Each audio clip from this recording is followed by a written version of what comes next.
안녕하세요. 창세기 14장부터 시작합니다. 아브라함이 조카 롯과 헤어진 후에 헤브론에서 살고 있었습니다. 저 북쪽의 메소포타미아 지역에는 시날, 엘람, 고임, 엘라살 이런 나라들이 있었습니다. 롯이 살고 있는 소돔을 비롯한 5성읍 사람들이 그간 12년 동안 강대국인 엘람 왕 그돌라오멜에게 조공을 바쳤는데 13년째 될 때는 조공을 바치질 않았습니다. 그러자 엘람 왕이 이들을 혼내주려고 14년째 될 때 주변 나라 왕들과 함께 싸우러 내려왔습니다. 이들이 사해 남쪽 저지대에 있는 시딤 골짜기까지 내려와서 전쟁을 했는데 메소포타미아 지역 왕들이 다 이겼습니다. 시딤은 나무 이름인데요. 아카시아 나무로 조각목이라고도 하고요. 광야에 사는 나무입니다. 시딤 골짜기에는 역청 구덩이가 많았는데 소돔 고모라 왕이 도망가다가 구덩이에 막 빠지고 다른 부족 왕들도 산으로 허둥지둥 도망가고 하니까 엘람 왕과 그 주변국 왕들이 소돔 고모라의 모든 재물과 양식을 빼앗고 아브라함의 조카 롯과 그 가족들까지 잡아갔습니다. 잡혀간 자 중에 간신히 도망친 자가 아브라함에게 달려와서 이 사실을 알렸습니다. 아브라함은 즉시 자기 집에서 길러낸 사병들 318명을 데리고 가나안 맨 북쪽에 있는 단까지 쫓아올라갔습니다. 그리고 밤에 다들 방심하고 자는 틈에 기습 공격을 해서 다메섹 왼편 호바라는 곳에서 롯과 그 식솔들과 재물을 다 찾아왔습니다. 아브라함이 집으로 돌아오는 길에 소돔 왕 베라가 사회 골짜기 곧 왕의 골짜기로 나와 영접하였습니다. 사회 골짜기는 예루살렘과 감람산 사이에 있는 골짜기인데요. 기드론 골짜기에 속해 있습니다. 이곳을 아브라함 때는 사회 골짜기라고 불렀고 모세 때에는 왕의 골짜기라고 불렀습니다. 나중에는 기드론 골짜기, 여호사밧 골짜기로도 불립니다. 예루살렘의 옛날 지명이 살렘이었는데 그 살렘을 다스리던 왕 겸 제사장이 멜기세덱이었습니다. 이 멜기세덱이 떡과 포도주를 가지고 나와서 아브라함을 격려하고 축복하였습니다. 멜기세덱은 지극히 높으신 하나님의 제사장이라고 합니다. 멜기세덱은 그리스도의 모형입니다. 히브리서 7장에 멜기세덱에 대해서 자세히 나와 있는데요. 멜기세덱의 이름은 의의 왕이란 뜻이고 살렘은 평강이란 뜻입니다.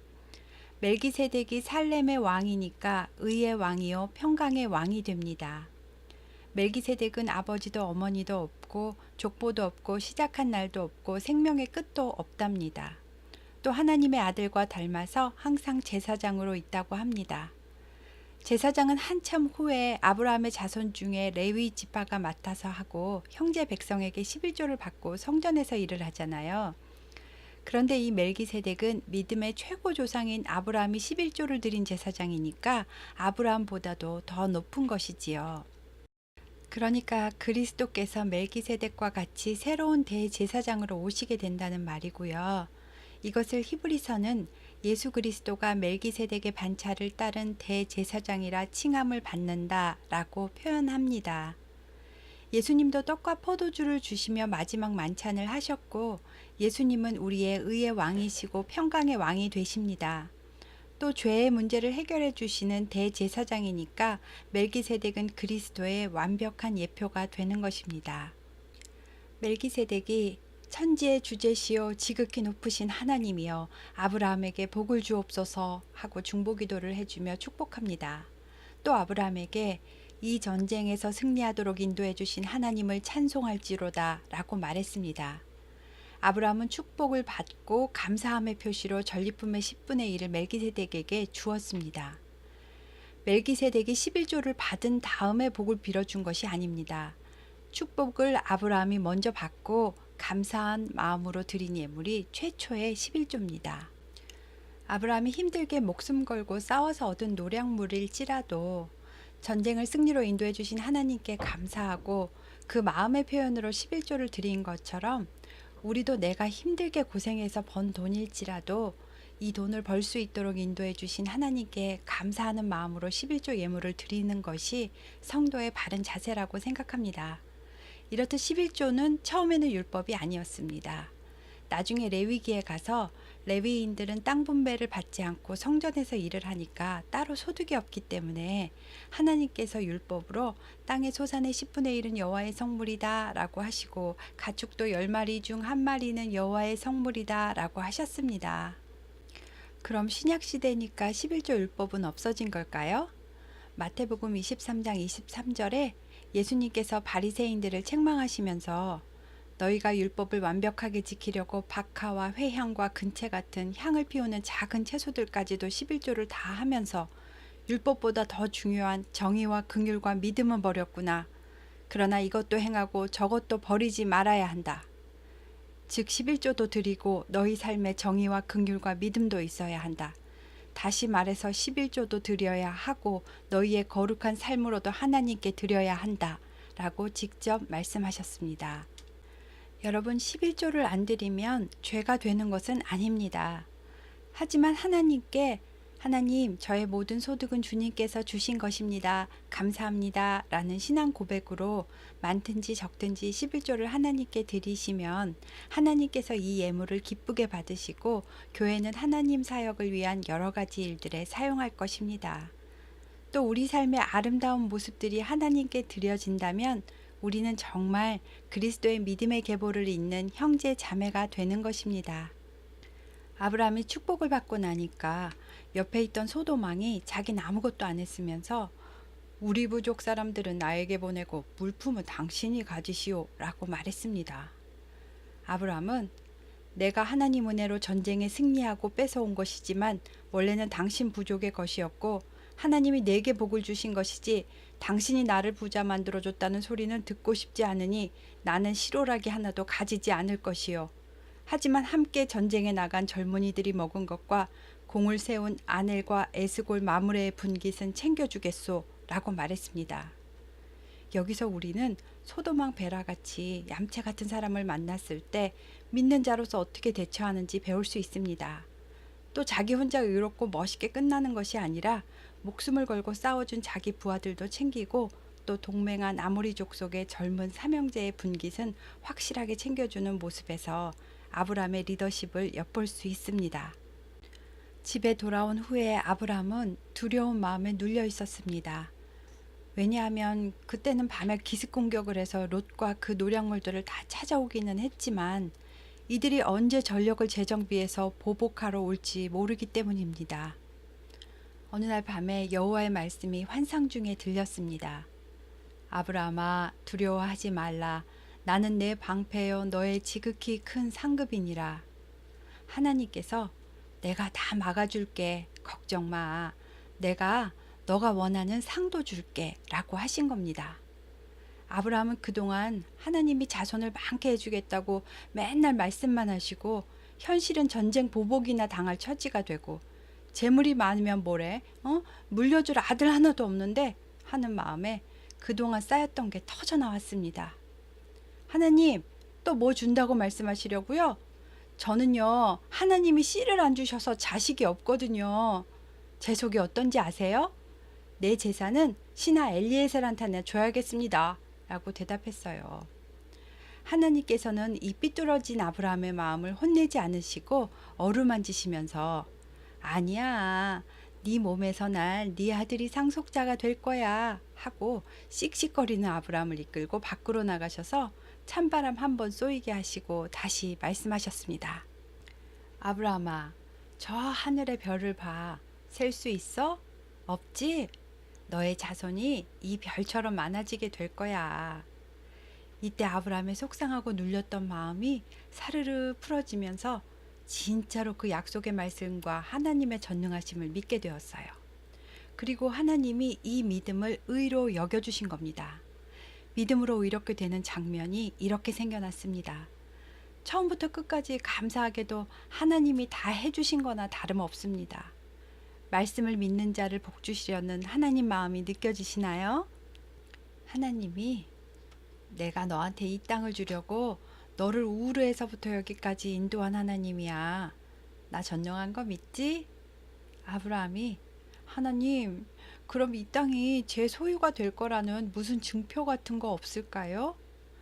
그러자 하나님이 3년 된 암소와 3년 된 암염소와 3년 된 순양과 산비둘기와 집비둘기 새끼를 가져오랬어요. 이 재물을 반으로 쪼개고 그 사이로 지나가는 언약을 해주실 거래요. 짐승을 쪼개는 계약 방식은요, 이 계약을 안 지키면 이렇게 쪼개진 짐승처럼 죽게 된다라는 뜻으로 계약의 엄중함을 보여주는 고대 근동의 계약 방식이었어요.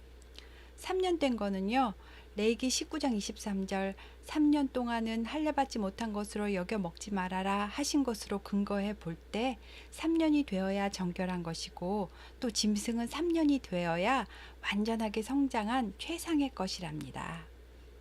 원래 계약자 두 사람이 희생 제물을 잡아서 반으로 쪼개고 두 사람이 다 그 사이로 지나가는 것인데, 아브라함이 하나님 희생 제물까지 다 잡아서 반으로 쪼개어 놓고 하나님 오시기를 기다립니다.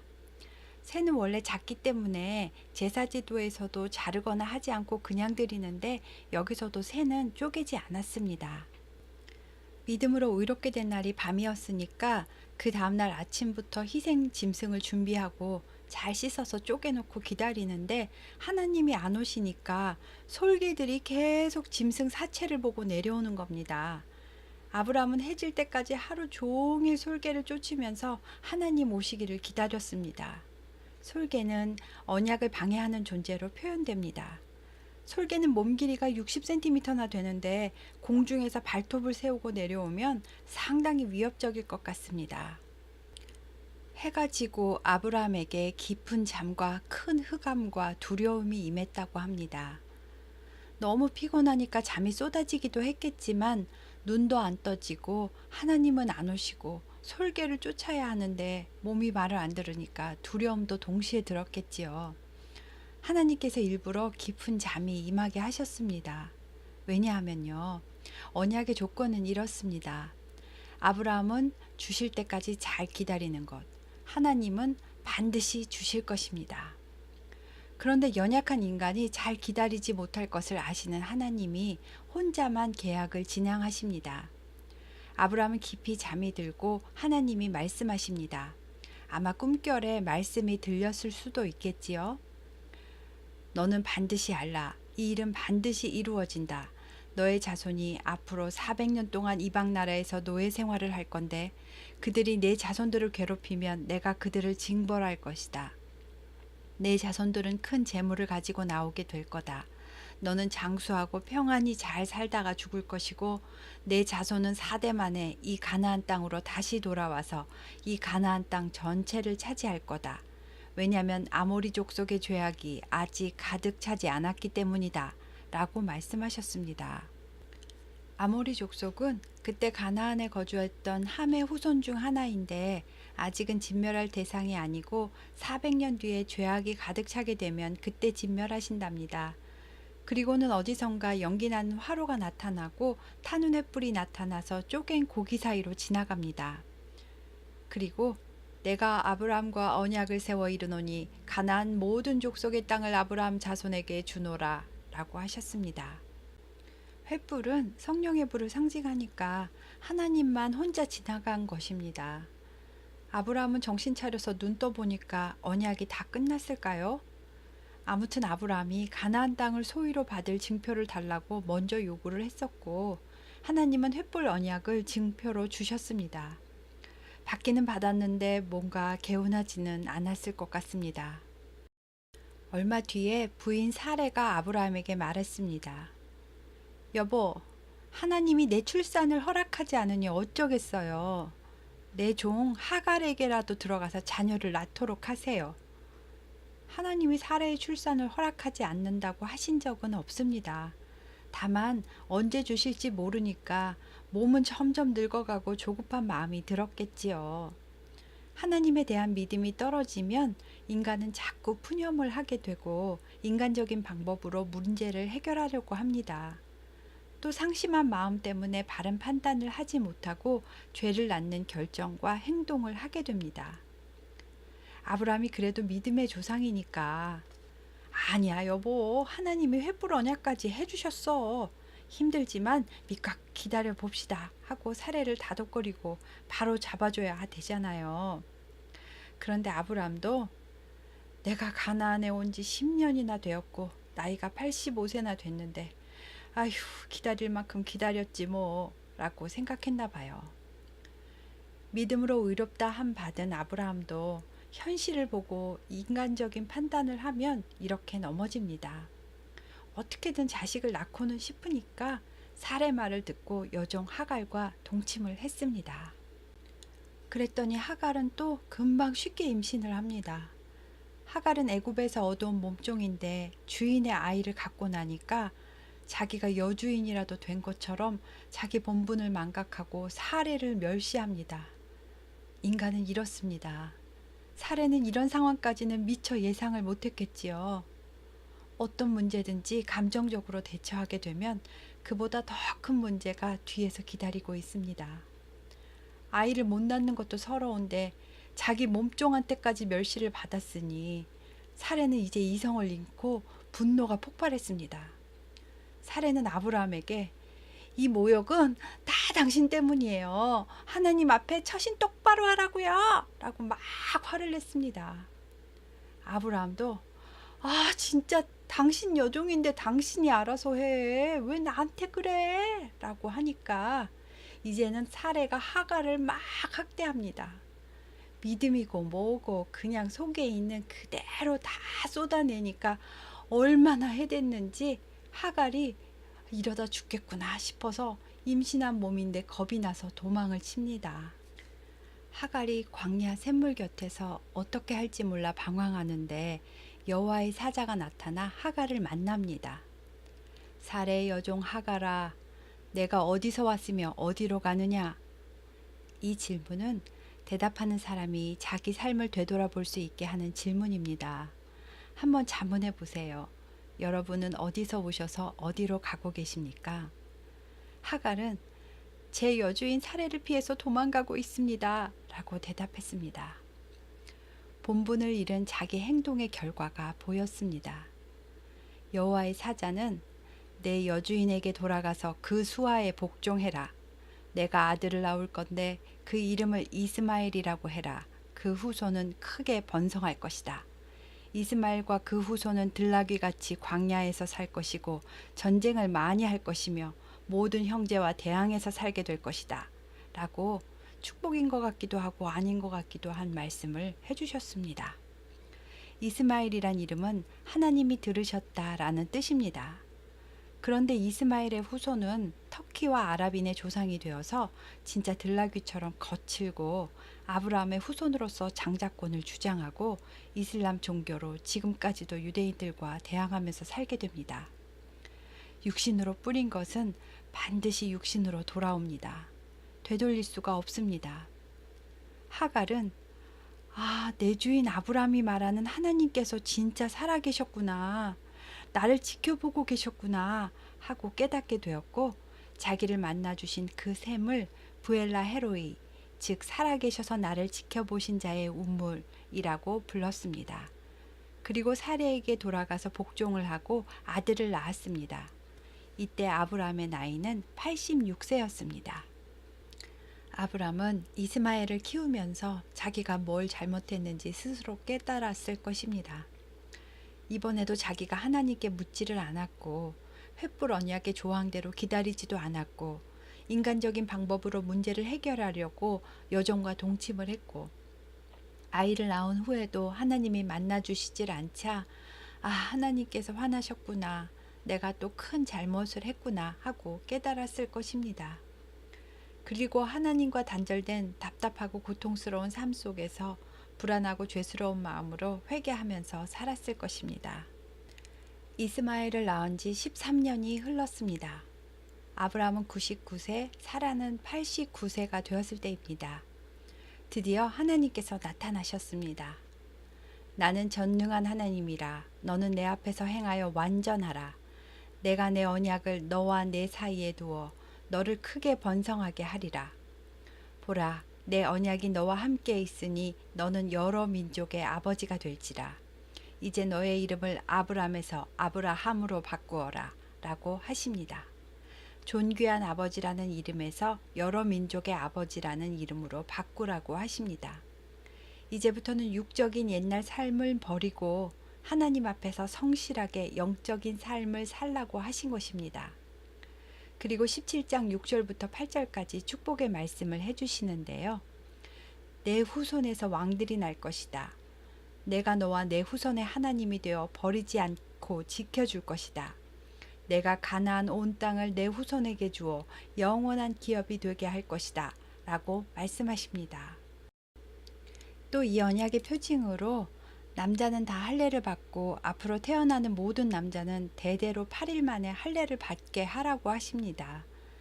이방인 종을 포함한 모든 남자입니다. 언약의 백성의 구분이 벌써 이때부터 인간적인 핏줄의 구분이 아닙니다.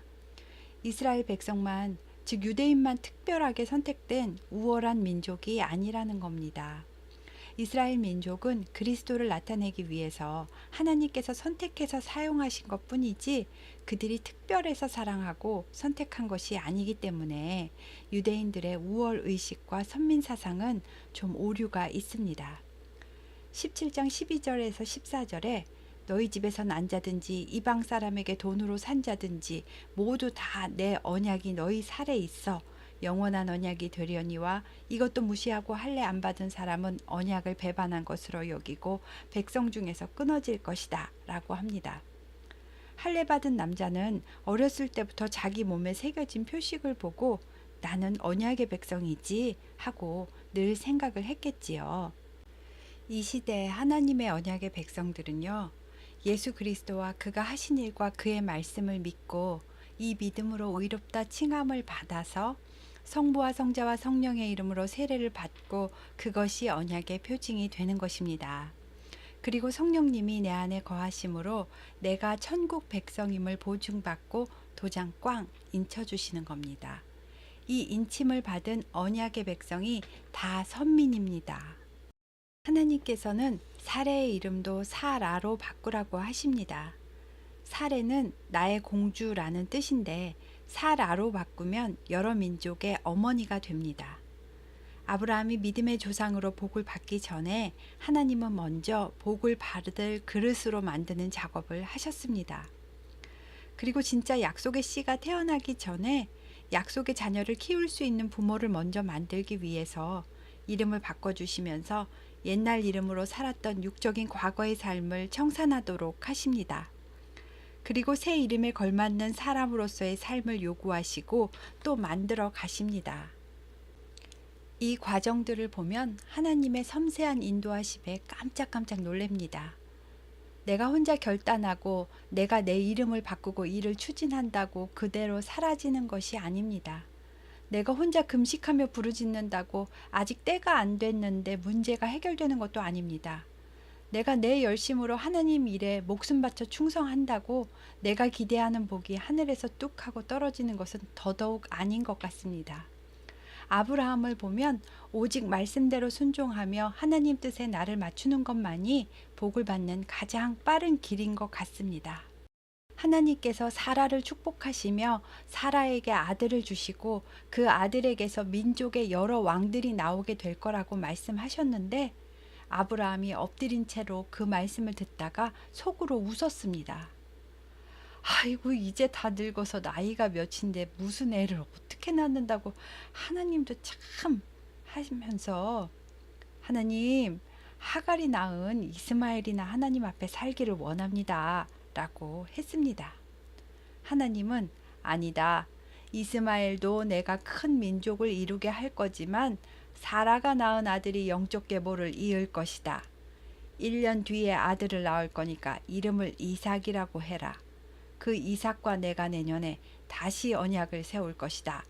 라고 하시고는 아브라함을 떠나 올라가셨습니다. 아브라함은 곧바로 온 집안 식솔들을 다 불러 모으고 그 당일에 자기를 비롯한 집안의 모든 남자가 할례를 받도록 하였습니다. 이스마엘이 할례를 받을 때 그의 나이는 13살이었습니다. 여기까지가 14장부터 17장까지 이야기입니다. 다음 시간엔 소돔 고모라가 멸망하고 그토록 기다리던 이삭이 태어납니다. 감사합니다.